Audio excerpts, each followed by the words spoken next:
The ups and downs of baseball have been showcased to their most extreme during this Minnesota Twins season.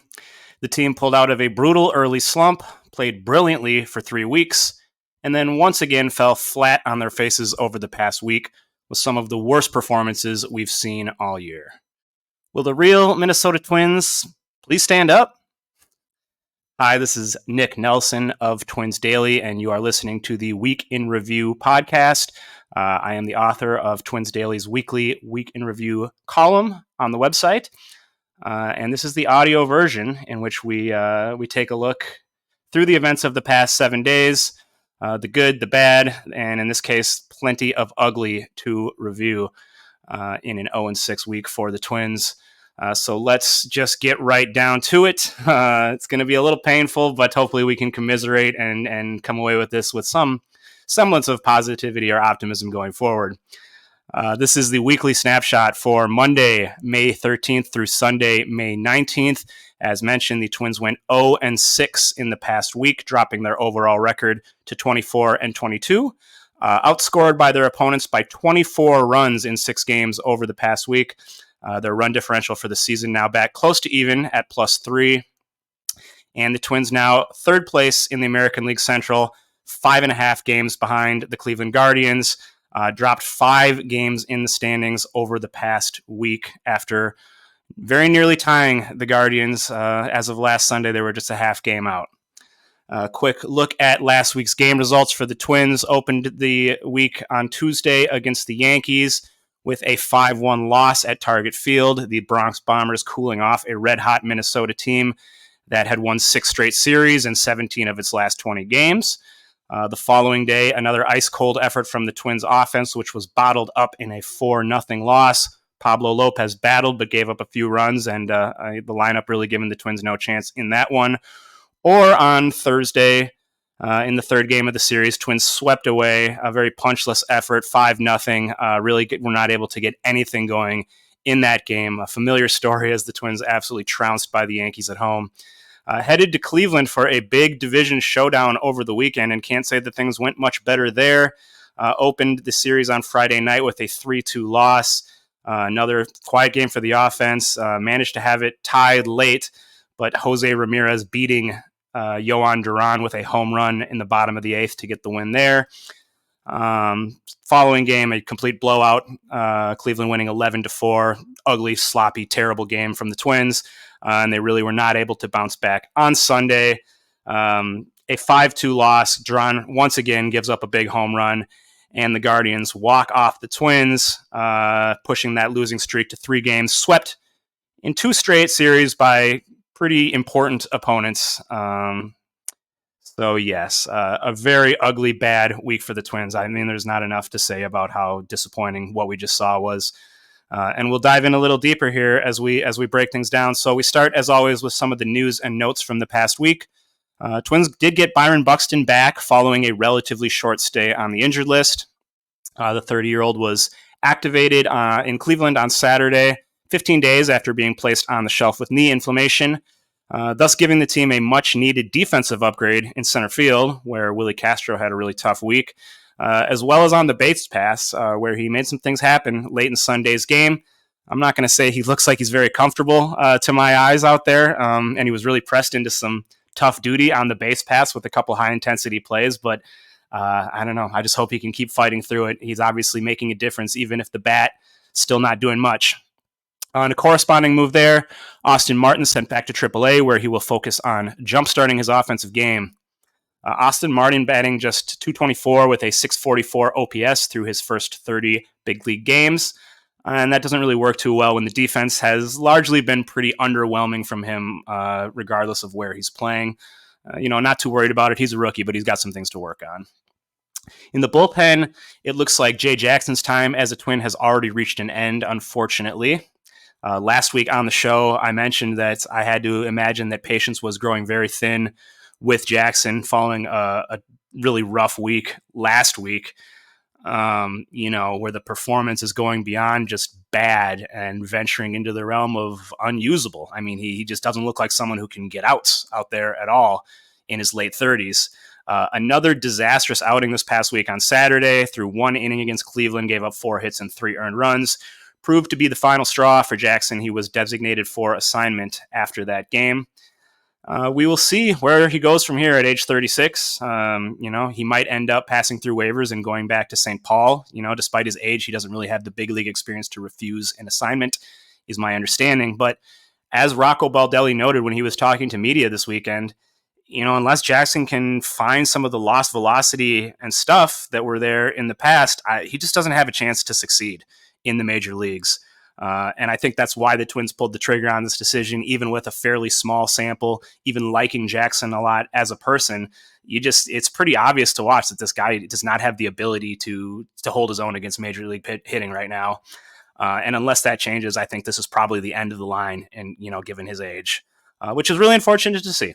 Honestly, a lot of people, including myself, were really rooting for the guy. A great story, and had some potential to come in and do some good things. But bargain bin reliever signings are what they are, and this is just another example, unfortunately. For now, Caleb Bushley has been called up to fill that vacant bullpen spot. I don't think that'll be permanent. I personally would expect to see Jorge Alcala return soon to assume a role similar to Jackson's, a lower leverage, maybe multi-inning role. But then with the Twins and Alcala these days, you never know. We've talked a lot about how perplexing the handling of Alcala has been. Looking at the highlights of the past week for the Twins. Well, let's see. This ain't going to be easy. Okay, well, we can talk about Simeon Woods Richardson. Pitched pretty well on Friday night in the opener against Cleveland, holding them to 1 run over 5 1/3 innings, issuing no walks, got a bunch of ground balls, looked good, and did his part to get that series off to a strong start, even if no one else really seemed to be up for answering that call. Woods Richardson, through 6 starts and just over 30 innings in the majors with the Twins this year, has a remarkable 2.97 ERA, really been a revelation at the back of the bullpen for the Twins.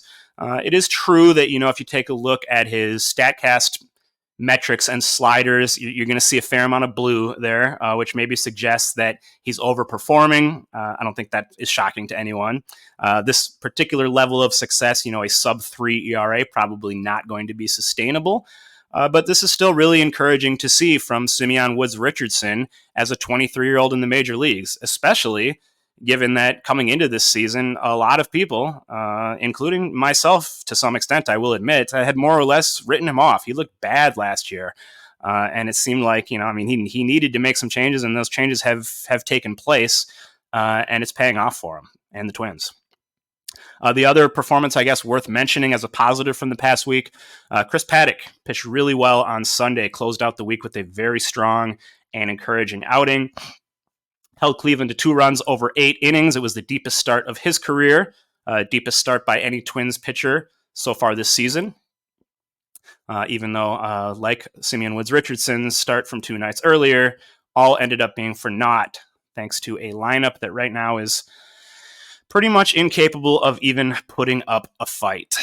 So with that, let's turn to the lowlights and low points of the past week, of which there were plenty. Simply staggering to watch this offense, which legitimately lit up the league, including some very high caliber pitching over the course of nearly a month, just get completely shut down over the past week. They looked about as limp and lifeless as they did in their worst moments during that season-opening 7-13 slump that, of course, we all hoped to forget about. Over the course of 6 games against the Yankees and Guardians, Twins hitters batted .166 with just 10 extra base hits, including 3 home runs, grounded into 7 double plays, and left 36 runners on base. They scored only 9 runs total in these 6 games, and 4 of those came essentially in garbage time at the end of Saturday night's blowout loss to Cleveland. So not really inclined to give them a lot of credit or celebration for their lone instance of offensive production in the entire week. The offensive group was so roundly terrible over the past week that it hardly feels worthwhile to even call out individual culprits. But we're going to do so anyways. These players and performances in particular, I found quite alarming, starting with Carlos Santana. Had that nice little hot streak, homered 3 times last weekend against Toronto, and then went right back in the tank in a major way. Went 3 for 24 over the past week with no extra base hits, no RBIs, no walks, 7 strikeouts. Santana's OPS, which was briefly flirting with 700, now back down to 630. When you're getting this kind of production out of your everyday first baseman, it's going to put a real hamper on your lineup as a whole. That is an offense-driven position, needless to say, and right now, no offense. Getting 0 production from your leadoff man, also a pretty major impediment for the lineup, and that unfortunately has been the case for Minnesota, with Edouard Julien failing to find his groove at the plate, really digging a deeper hole, in fact. He went 2 for 18 over the past week without an RBI or a run scored, struck out 6 times, did not draw a single walk. I mean, you see all these strikeouts, no walks, really emblematic of a team that is not putting together good plate appearances, not coming to the plate with a good plan. Aside from a few flurries of power, Julien has been a far cry from the consistently imposing offensive threat that we saw last year when he was a rookie. His walks are down, his strikeouts are up, and Julien is slugging just .204 in the month of May. Possibly time to consider a move out of that leadoff spot, although it feels like shuffling deck chairs, to be honest. You know, I mean, if Julien is not hitting, I don't know that this offense has a lot of chance to be great. Trevor Larnach went 0 for 13 with 5 strikeouts over the past week, extending his hitless streak to 18 plate appearances while drawing several starts as the number 2 hitter. And that just, obviously makes the lack of production hurt even worse. Another key lineup spot delivering nothing whatsoever, which helps tell the story of this Twins offense lately. You hope Larnach is just going through a temporary slump rather than reverting to the famine over feast form that has largely defined his inability to break through in the majors thus far, especially because there really aren't any alternatives to take his ABs if this continues. Alex Kirilloff has looked awful since basically the first couple weeks of the season. And Matt Wallner is just completely broken in AAA. He's striking out like 40% of the time. As a 26-year-old in the minors, not a lot of good news to be seen anywhere for the Twins offensively right now. But it doesn't get much worse than Christian Vasquez, got to say. He carries the lowest expectations of any hitter on the team, given his role as a glove-first backup catcher, but is still managing to fall drastically short of those expectations. Vasquez went 0 for 9 over the past week and fell to 1 for 30 in the month of May, during which he has drawn, you guessed it, 0 walks. Out of 308 Major League players with 80 or more plate appearances this season, Vasquez ranks dead last with a 174 weighted on base average. This, to me, looks like an aging, worn-down player. Obviously a guy who's crouched and taken a lot of reps at catcher over the course of his career and is now in his mid-30s and has just completely lost any ability to produce at the plate. And that is legitimately scary to contemplate, when you consider that the Twins, suddenly strapped for budget, are on the hook for $20 million to this guy this year and next. There's no escaping from this, and the Twins really just kind of have to stick with him and hope he can figure out something at this point. But he's hitting worse than a pitcher right now. There's no positive spin to put on that. Beyond all of these conspicuously conspicuously awful offensive performances that we've just talked about, what strikes me the most about the Twins is the inability of anybody to step up and break them out of this slump, or even become an exception to the norm in what is just a completely uniformly flat lineup. Ryan Jeffers launched another homer last week, but he has otherwise cooled off from his otherworldly heater he was on. That's totally understandable. Max Kepler as well, a cool down that I think was expected following a red hot streak. Those are to be expected and not necessarily that alarming. But where is everyone else? Where is anyone else to step up in this lineup and do anything to shake them out of this rut? Royce Lewis is not walking through that door, at least not for a few more weeks, and probably not for at least another month, I would guess. The offensive ineptitude that plagues this lineup is just frustratingly contagious, with fruitless at-bats and futile innings just continually piling up and no end in sight. Just every day you hope for something different, and they just can't shake out of it. The Twins managed to post one crooked number in this entire week. In 6 games, in 54 innings, they put up multiple runs in one single inning. And that came in a totally meaningless circumstance, the 9th inning of Saturday's game, at which point they were losing 11-0. In 6 games, they went 4 for 32 with runners in scoring position, 3 of those hits coming in the 9th inning on Saturday. So again, meaningless. The Minnesota Twins produced one meaningful hit with runners in scoring position all week in some of their biggest games of the year. That is shameful and embarrassing. There is no other way to put it. The timing of this bottom falling out meltdown could have hardly been worse. As I mentioned, coming against a Yankees team that has notoriously terrorized the psyche of the Twins and their fans for more than 2 decades, and a rival Cleveland team that was able to grow its lead in the AL Central, as I mentioned, taking back 5 games in the standings. It is almost impossible to imagine a more morale-crushing turn of events following that charmed run of 17 wins in 20 games. I have to say, seeing the Twins sink back into this sorry state after seemingly finding their way out of it makes it pretty difficult to believe that this is not, to a large extent, simply who they are. And that's depressing. That is sad. You know, it's sad to me. I mean, this past week was emblematic of everything that has just made me, I don't know, so unenthused about watching the Twins. You know, trying to watch them to begin with is hard enough with all these broadcast challenges. Another annoying quirk this past week where, you know, if you don't have Apple TV, not able to watch them on Friday night, even if you jump through all these hoops to get DirecTV or Fubo or whatever. Umpiring, not that this is necessarily the Twins' fault. It's more of an MLB issue. It's a joke. The umpiring was awful in these games, and it just detracts from trying to watch the players perform. You know, I mean, it's hideous. I think the Twins are in a really bad place. I mean, I run a Twins website. You know, I read the comment section. I talk to Twins fans of all stripes all the time. And the idea that this team is just hemorrhaging fan interest right now is not overblown. And you go through a week like this where it's just impossible to enjoy watching this team. It ain't helping anything. They need to find some sort of life right now, because this is just difficult to watch in a lot of several different meanings of the word.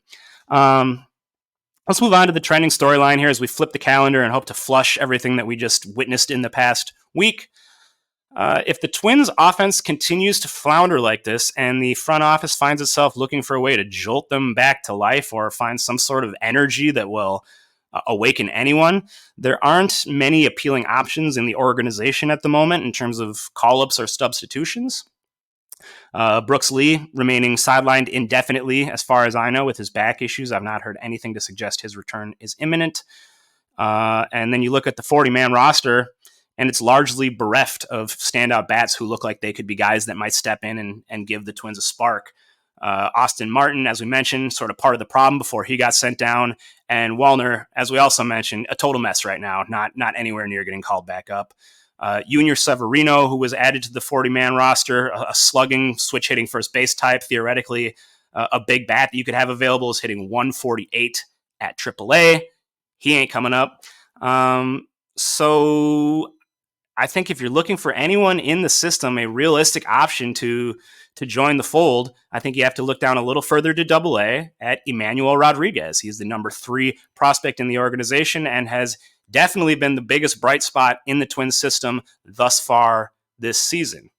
Over the past week, while the entire major league lineup was flailing and failing, Emmanuel Rodriguez was busy in Wichita, going 6 for 17 with 2 home runs, including a majestic bomb here on Sunday, a triple, and 9 walks for the Wichita Wind Surge, improving his OPS for the season to 1,028.